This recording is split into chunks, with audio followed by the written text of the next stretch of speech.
न्यायिक समीक्षा आगामी परीक्षाओं के लिए विशेष। लेखक डॉक्टर रवि प्रताप सिंह। न्यायिक समीक्षा सरकार के विधायी, कार्यकारी और प्रशासनिक तंत्रों के निर्णयों एवं कार्यों की जांच करने और ये निर्धारित करने के लिए कि क्या ऐसे निर्णय एवं कार्य संविधान के अनुरूप हैं। किसी देश की न्यायपालिका को प्राप्त शक्ति है असंगत घोषित किए गए निर्णयों एवं कार्यों को असंवैधानिक मानते हुए अकृत और शून्य घोषित किया जाता है। इस दृष्टि से न्यायिक समीक्षा की संस्था लिखित संविधान के अस्तित्व पर निर्भर करती है। न्यायिक समीक्षा शब्द का पारंपरिक उपयोग संवैधानिक समीक्षा के रूप में अधिक सटीक रूप से वर्णित किया जा सकता है, क्योंकि प्रशासनिक एजेंसियों के कार्यों की न्यायिक समीक्षा की एक लंबी प्रथा मौजूद है, जिनके लिए न तो अदालतों के पास उन कार्यों को असंवैधानिक घोषित करने की शक्ति है और न ही देश का एक लिखित संविधान है, जैसे कि ग्रेट ब्रिटेन। इस तरह की प्रशासनिक समीक्षा तर्कशीलता और विवेक के दुरुपयोग के मानकों के खिलाफ प्रशासकों की कथित रूप से संदिग्ध कार्रवाई का आकलन करती है। जब न्यायपालिका ऐसे निर्णयों पर सघन विचार करते हुए उन्हें असंवैधानिक घोषित करती है कि प्रशासनिक कार्यवाही अनुचित है या विवेक का दुरुपयोग शामिल है, तो उन कार्यों को अकृत और शून्य घोषित किया जाता है, क्योंकि ऐसी क्रियाएं हैं जो संवैधानिक आवश्यकताओं के साथ असंगत हैं। न्यायिक समीक्षा का उद्भव और विकास। न्यायिक समीक्षा का उद्भव संयुक्त राज्य अमेरिका में माना जाता है कि संवैधानिक न्यायिक समीक्षा को आमतौर पर मरबरी बनाम मेडिसन 1803 वाद में संयुक्त राज्य अमेरिका के चौथे मुख्य न्यायाधीश 1801 से 1835 जॉन मार्शल द्वारा शुरू किया गया। इस वाद में ये अभिधारित किया गया कि संयुक्त राज्य अमेरिका के सर्वोच्च न्यायालय को ये शक्ति प्राप्त है कि वो कांग्रेस द्वारा अधिनियमित कानून की समीक्षा कर सकता है और यदि वह संविधान के अनुरूप नहीं है तो उसे असंवैधानिक घोषित कर सकता है। हालांकि संयुक्त राज्य अमेरिका के संविधान के वास्तविक पाठ में न्यायिक समीक्षा की शक्ति के बारे में न्यायमूर्ति मार्शल के दावे के लिए कोई वारंट नहीं था। इसकी सफलता अंततः सर्वोच्च न्यायालय के अपने फैसले पर टिकी हुई थी। साथ ही तत्कालिक परिस्थितियों में इसके लिए प्रभावी राजनीतिक चुनौती का अभाव था। संवैधानिक न्यायिक समीक्षा संयुक्त राज्य अमेरिका सहित कई अनेक देशों में अलग अलग रूपों में विद्यमान है। संयुक्त राज्य अमेरिका में प्रचलित पद्धति का पालन करने वाले देशों में उदाहरण के लिए केनिया और न्यूजीलैंड न्यायिक समीक्षा केवल ठोस मामलों या विवादों में और तथ्यात्मक साक्ष्यों के बाद ही लागू की जा सकती है, अर्थात केवल कानून जो प्रभावी हैं या पहले से घटित हुए हैं असंवैधानिक हो और तभी जब वे वादियों के बीच एक विशिष्ट विवाद को शामिल करते हैं। फ्रांस में न्यायिक समीक्षा अमूर्त में होनी चाहिए, अर्थात वास्तविक मामले या विवाद की अनुपस्थिति में और प्रख्यापन से पहले, अर्थात एक चुनौतीपूर्ण कानून के प्रभावी होने से पहले। अन्य देशों में जैसे ऑस्ट्रिया, जर्मनी, दक्षिण कोरिया और स्पेन अदालतें किसी कानून के प्रभावी होने के बाद ही न्यायिक समीक्षा कर सकती हैं। हालांकि वे ऐसा या तो अमूर्त या ठोस मामलों में कर सकती हैं। संवैधानिक न्यायिक समीक्षा की प्रणालियां भी इस हद तक भिन्न हैं कि वे न्यायालयों को इसका उपयोग करने की अनुमति देती हैं। उदाहरण के लिए संयुक्त राज्य में सभी न्यायालयों में असंवैधानिकता के दावों को स्वीकार करने की शक्ति है, लेकिन कुछ देशों जैसे फ्रांस, जर्मनी, न्यूजीलैंड और दक्षिण अफ्रीका में केवल विशेष संवैधानिक अदालत ही ऐसे दावे सुन सकती है। द्वितीय विश्व युद्ध के बाद यूरोप और एशिया में तैयार किए गए कई संविधानों में न्यायिक समीक्षा को विभिन्न रूपों में शामिल किया। उदाहरण के लिए फ्रांस में जहां कोर डे कैसेशन आपराधिक और सिविल अपील का सर्वोच्च न्यायालय में न्यायिक समीक्षा की शक्ति नहीं है, मिश्रित न्यायिक विधायी अभिलक्षणों वाली एक संवैधानिक परिषद की स्थापना की गई थी। जर्मनी, इटली और दक्षिण कोरिया ने विशेष संवैधानिक न्यायालय बनाए और भारत, जापान और पाकिस्तान ने संयुक्त राज्य अमेरिका और ब्रिटिश राष्ट्रमंडल में आमतौर पर इस्तेमाल होने वाले तरीके से न्यायिक समीक्षा करने का दायित्व सर्वोच्च न्यायालय को सौंपा।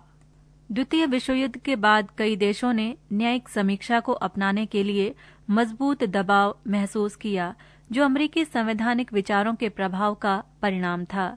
विशेष रूप से ये विचार कि संवैधानिक नियंत्रणों और संतुलन की एक प्रणाली लोकतांत्रिक सरकार का अनिवार्य तत्व है। कुछ पर्यवेक्षकों ने निष्कर्ष निकाला कि कार्यपालिका में सरकारी शक्ति की एकाग्रता सरकार के अन्य निकायों द्वारा प्रभावी तरीके से नियंत्रित न हो ने प्रथम विश्व युद्ध और द्वितीय विश्व युद्ध के बीच के युग में जर्मनी और जापान में अधिनायकवादी शासन के उदय में योगदान दिया। यद्यपि द्वितीय विश्व युद्ध से पहले न्यायिक समीक्षा अपेक्षाकृत असामान्य थी। 21वीं सदी के प्रारंभ में 100 देशों से अधिक देशों ने विशेष रूप से न्यायिक समीक्षा को अपने संविधानों में शामिल किया था। भारत में न्यायिक समीक्षा। भारत में प्रशासनिक कार्यवाही और कानूनों की वैधता की जांच करने के लिए भारत के संविधान ने उच्च न्यायालयों और भारत के सर्वोच्च न्यायालय को सशक्त किया है। भारत में जनता के अधिकारों की रक्षा करना और मौलिक अधिकारों को लागू करना न्यायिक समीक्षा के मुख्य बिंदु हैं।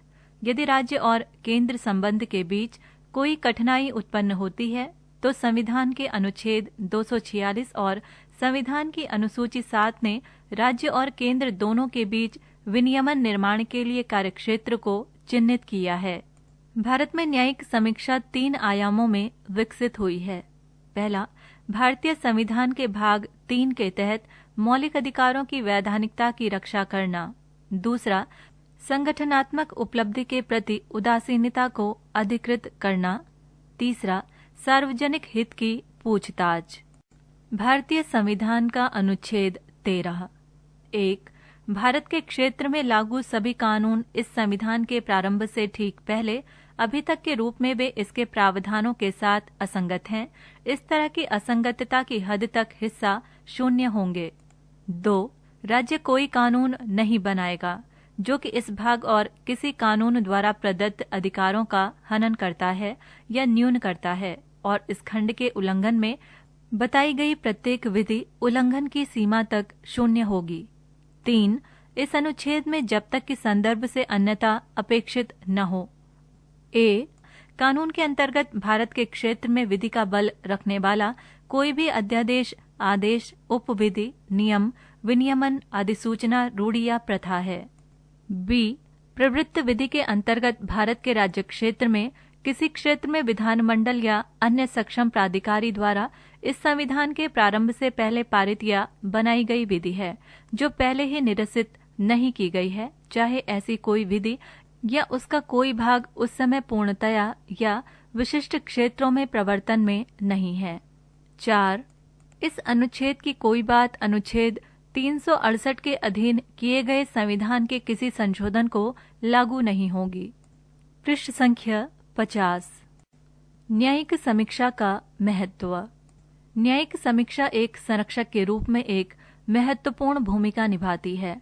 जब कार्यपालिका, न्यायपालिका और विधायिका संवैधानिक मूल्यों को नुकसान पहुंचाती है और मौलिक अधिकारों का किसी भी रूप में हनन करती है। न्यायिक मूल्यांकन को देश में एक अपरिहार्य एवं अनिवार्य विशेषता माना जाता है। भारत में लोकतंत्र का संसदीय रूप है जहां लोगों का प्रत्येक वर्ग निर्णय लेने और नीति बनाने की प्रक्रिया में शामिल होता है। ये सही है कि कानून का शासन लागू करना अदालत का प्राथमिक कर्तव्य है और सामाजिक समानता का आधार भी है।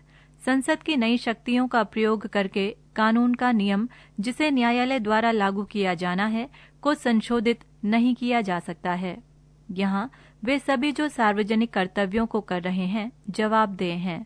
उन्हें भारत के संविधान के लोकतांत्रिक प्रावधानों के भीतर काम करना होगा। सत्ता के अलगाव और कानून के शासन की अवधारणा न्यायिक समीक्षा है। समीक्षा के लिए भारत के संविधान के अनुच्छेद 226 और 227 और अनुच्छेद 32 और 136 के मामले में न्यायिक मूल्यांकन का प्रभाव लंबे समय तक रहा है। न्यायिक समीक्षा के तंत्र। भारत में न्यायिक समीक्षा द्वारा 3 पहलुओं को आच्छादित किया गया है। पहला, विधायी कार्यवाही की न्यायिक समीक्षा। दूसरा, न्यायिक निर्णयों के लिए न्यायिक समीक्षा। तीसरा, प्रशासनिक कार्यवाही की न्यायिक समीक्षा।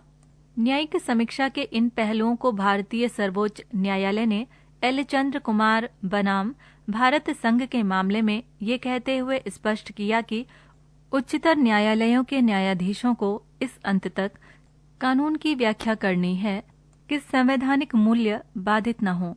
इस अंत को प्राप्त करने के लिए न्यायाधीशों को ये ध्यान रखना होगा कि संविधान में निर्दिष्ट नियंत्रण का संतुलन न बिगड़े।